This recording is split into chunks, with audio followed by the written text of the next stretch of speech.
Do you want to start dominating in solo showdown? Well, I'm going to give you my 11 best tips to help you do exactly that. Let's get into it. Now tomorrow, I'm going to rank all of the brawlers just for solo showdown, from worst to best, so stay tuned for that. Subscribe if you don't want to miss it. But today, I'm going to give you my top 11 tips on how to be super successful in solo showdown. Get those easy trophies as much as possible. Definitely one of the best modes for pushing your brawlers early on in the game until you get at least to 300 trophies. And if you're a hardcore showdown guy, you can easily go all the way to 500 with these tips. So let's get right into it. At number 1, what I think one of the most important tips in solo showdown is going to be to know your brawler matchups. Certain brawlers are going to be better versus certain brawlers, and you have to know who's more likely to win those matchups. You have to know going into it, okay, if I'm a Shelly, am I more likely to win versus that brawler? If it's, say, a tank and you have your super, yeah, you're really likely to win that matchup if you have your super. Otherwise, you might lose. If you're a Mortis, you want to be hunting after those dynamites. Those are going to be easy kills for you for the most part. If you're a Brock, go after those short-range brawlers. Get a bunch of hits on those guys. Stay your distance.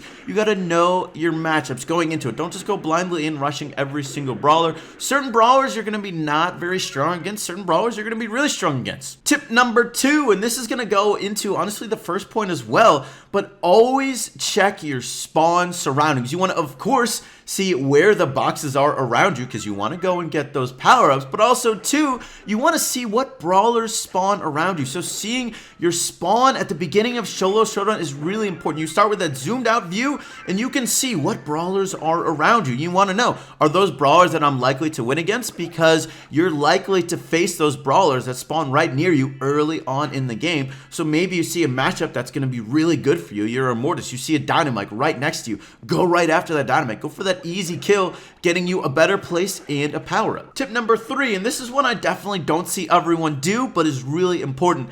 It's to use the boxes in Showdown to your advantage. There's a couple ways you can use them. You could use them to hide up behind. Just hide up. You can heal behind them. It's just something in between you and the enemy. And now some people also attack through the boxes, like Poco or Nita. You can use it as a shield, and maybe someone thinks they're safe. You can go ahead and attack through the box with them. Or like if you're a Shelly, use it with mind games. Hide it right behind it. Someone's a Colt. You think they're going to win that matchup? You can go ahead and use that box and then dip out in front of it when they think that you're hidden, and then you can go ahead and get that kill. Or you can even use those boxes as bait. Go ahead and hide in some grass right near that box, and you can go ahead and just wait for someone to come by thinking, oh, sweet, free power-up, and then there you are lurking right in the grass, just waiting for them to come by, and you can get that easy kill. Or even better, you can go ahead and kill the box and just leave the power-up there and then hide in the grass. Even more sneaky. Tip number 4, and this one's also really important. Make sure when you see a fight on the map going on, don't go in right away. Try and join on the later end of it. If you join in and everyone is mid to full health, they might start attacking you and think you are a bigger threat to them surviving. But if you join in late when they're really low health, maybe one of them is really close to dying, or they actually just died, then you go ahead and join in and you can go ahead and kill that person when you are at full health and they're at mid to low health. If you do end up joining in too early, you might end up getting as well low health, and then there might be someone else who is watching that fight, and then they're doing exactly what I suggested, joining in late. And they're getting not only that person, but you as well. Tip number 5, and maybe this one is kind of obvious, but I feel like a lot of people don't do it all the time, which is play to how much power-ups you have. If you have a ton of power-ups, you can go and be really aggressive, getting a lot of kills. You have more damage and more health than most other people, so you're more likely to win those matchups. But if you don't have much power-ups, maybe you want to do tip number 6. And tip number 6 is consider camping. If you are a brawler that does not have much power-ups, or you're just not a very strong brawler, maybe low power level, or you're not able to win one-on-ones very well, like a Jessie or a Penny, you might not win very many one-on-one matchups. So you might want to consider camping. And this is definitely a really viable strategy. I mean, in solo showdown, it doesn't matter how how many kills you get. All that matters is how long you survive, and you want to be one of the last people to survive. And a lot of people, especially early on in trophy games, are really aggressive throughout the match. And if you just sit there waiting in a bush, I mean, this can be good for a couple things. One, while you're waiting there, people might just end up dying, and there you are gaining more trophies doing nothing. Two, you might be able to surprise people really well by hiding in a bush, depending on the brawler that you are.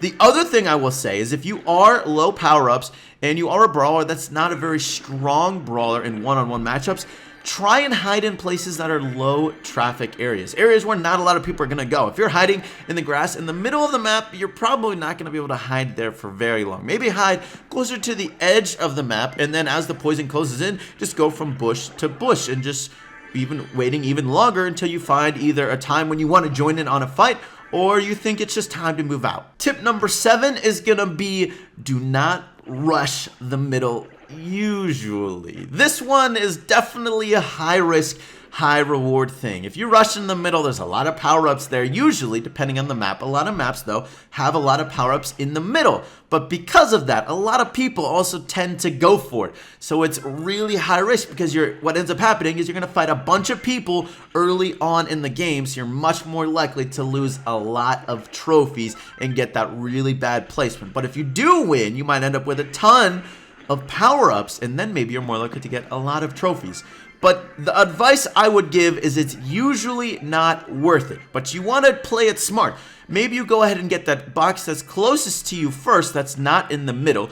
You get 1 or 2 power-ups, and then you go for the middle, and maybe see, okay, did anyone go for the middle? Check all the bushes, is anyone here? And then maybe that's a good time to go for it. If you have that power-up advantage, you might be able to do it a little bit easier. But if you're rushing an early game, it might be hard. Also, too, you want to, of course, play it to the matchup. If you're a tank, that's probably a decent idea to rush the middle compared to if you were, say, a Jesse or a Penny. Those brawlers are not going to deal a lot of damage per shot, and you're not going to win a lot of one-on-one matchups. Tip number 8, and this one is especially important if you are higher power-ups. It's force players to move around the map. You always want to find other players to shoot at, especially if you're a long-range brawler or a thrower, because you can attack them easier without them attacking you. But especially true for high power-ups, find different players and force them to move around the map. If they're a low elixir player or a low power-up player, they're going to see you and go, oh crap, and they're going to start running away. What this is going to do is going to force them into other people, and you're going to cause fights to happen, and then you can reap the rewards of those fights. You don't have to be super aggressive doing this. I mean, in fact, don't be super aggressive doing this. But go ahead, find other players, move around the map, and force them into different situations, and eventually they're going to start running into other people, and you're going to cause fights to happen. And then you can reap the rewards of that fight. You can go ahead and use tip number 4, which is join in fights late, and you can go ahead and get extra power-ups and get a better placement in solo showdown. Tip number 9, this one is especially important later in the game, but also if you're just lower power-ups. It's going to be heal up and stall. In solo showdown, it's a free-for-all. There's a lot of brawlers fighting at the same time, but maybe there's a brawler chasing after you, getting a good amount of damage, and you really need to heal up. Don't necessarily go right back into the fight after you heal up. Use those walls, use that grass, and just try and avoid them. If you can keep avoiding them, you might find someone else is going to enter into the fight, and maybe they're going to kill the person that was attacking you, or at the least, if they don't kill them, maybe they'll distract them enough for them to stop attacking you. And this is going to happen a lot later in the game. If you're that low power-up person,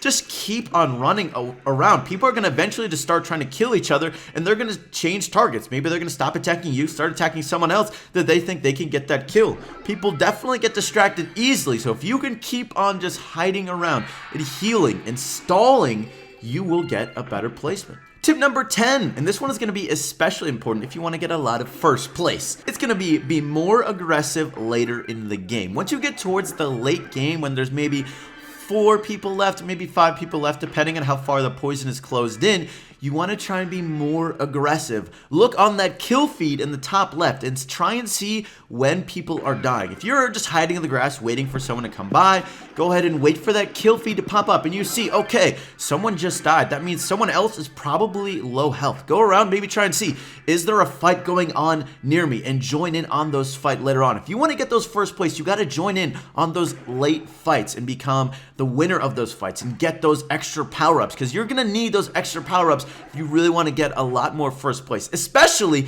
if you are a low power-up person, that's a great time to go ahead and get extra power-ups, because people tend to be more crazy later on in the game, and you can go ahead and join in on those fights later on, and that's going to guarantee you the better placement and the more power-ups to get you even a better chance at getting first place. Tip number 11 involves the most controversial thing in solo showdown and probably in Brawl Stars history. It's going to be consider teaming up with others. And I'm really going to only recommend this as you get higher in trophies. I am personally somewhat against teaming. I prefer not to. And if you're curious what I'm talking about, when you get higher in trophies, typically around 300 brawler trophies, you're going to start noticing this. People spin in circles, and they use this as a form to make an alliance with someone where they don't attack each other. Of course, you can imagine in solo showdown, if you are more than one person and you can fight against everyone else, you're going to have a better chance of succeeding. And this starts happening as you get higher up in trophies. And the reason I'm going to recommend this to some degree is because you might end up facing a lot of teams. And sometimes the only way to beat other teams is to team up with someone else. I'm also going to say, consider betraying your teammate. This is definitely going to happen a lot too. It's you have that teammate and they get low health. When they get low health, that might be a good time to betray them. But of course, definitely be careful about it, because if you can also get you in a bad situation as well. If you're betraying someone and it ends up getting you low health, you might end up, of course, dying soon thereafter. Teaming is going to be one of those things that's honestly just personal preference. It also actually depends a lot on the brawler you're playing. If you're playing a brawler that's really good at winning 1v1s, you probably don't need to team that much, and also people might not want to team with you because they're going to be afraid of you betraying them. But if you're playing a brawler that's not very good at getting kills by themselves, you might be more likely to team with others in order to be more successful in solo showdown. This is going to be especially true though higher up in trophies when you are facing those teams.